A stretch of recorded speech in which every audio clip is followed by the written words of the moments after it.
I said, I think this is our time.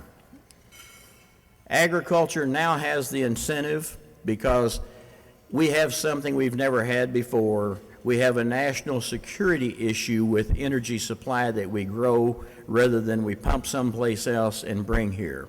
So I think we have the incentive to increase the interest in producing energy from biomaterials that we've never had before. When oil prices drop, funding usually dries up. I don't think that will happen this time, and oil prices will drop. I can assure you that. The Arabs aren't stupid. They understand supply and demand. It only costs them $4 a barrel to get it out of the ground, and everything else is profit. So they've got a lot of margin to work with, but I think that they have misinterpreted our resolve now to use our natural resource, which is agriculture, to help solve some of our problems here. It's also our time and space. The Midwest is the area that has a lot of agriculture and a lot of ability. So from my personal standpoint, with seeing what's going on in Missouri now, with the vision that the Missouri people have had to put together an institute like this, and Dr. Danforth, everybody thanks you for that, because this goes way beyond just being an institute for St. Louis.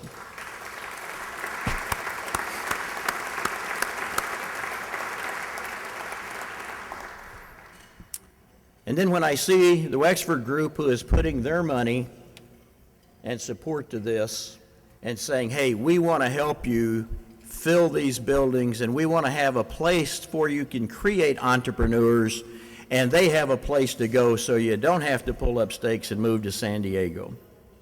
Wexford, thank you.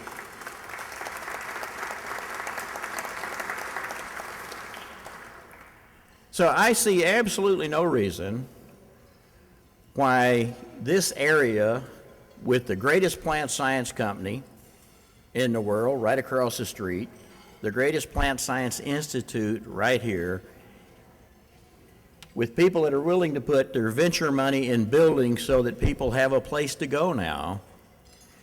We have the infrastructure that I could only have dreamed of 10 years ago when I first started looking at why aren't we doing more in the Midwest with venture investments in startup companies. The last thing I would like to talk about is Midwest culture.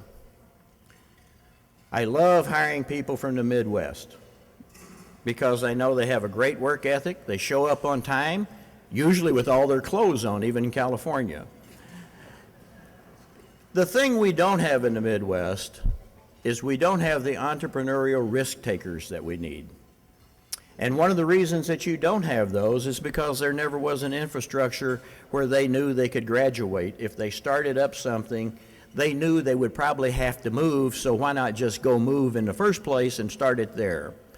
But we do have to understand that in the entrepreneurial startup business, agricultural people are by nature, and plant science people, fairly conservative.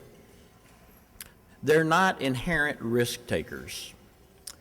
We have to help them take the risk out of their own career by assuring them that if they do start a company, they're going to have a physical place to put it, they're going to have a flow and a connection to venture capital people who, if they have a good idea and are working to get their goals done and to achieve things, that the money's not going to dry up on them and they don't have to go to the coast to get it. Because when you start up a company, I see several people I worked with a long time, Pam Marone over here, Dave. You know, being the CEO, you only have one job, that's to raise money. I don't care what they tell you about anything else. If you run out, you know, in small businesses, just don't run out of money. You just don't do that.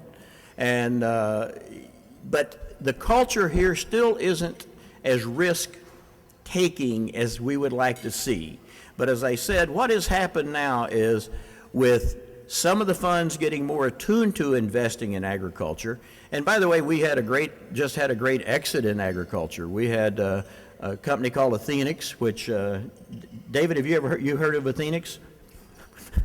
They have a lot of technologies that are alternatives to Monsanto's technologies.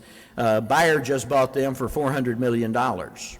So having I can't remember, it was the second largest biology exit last year. It was the second largest life science exit last year. 10 years ago, I tried, where's Vicki? Vicki. I tried to, is Bob here? Bob. We talked to Bob. Nidus was just kind of an idea then. This is a company that I wanted to move to St. Louis. We had just put together a business plan.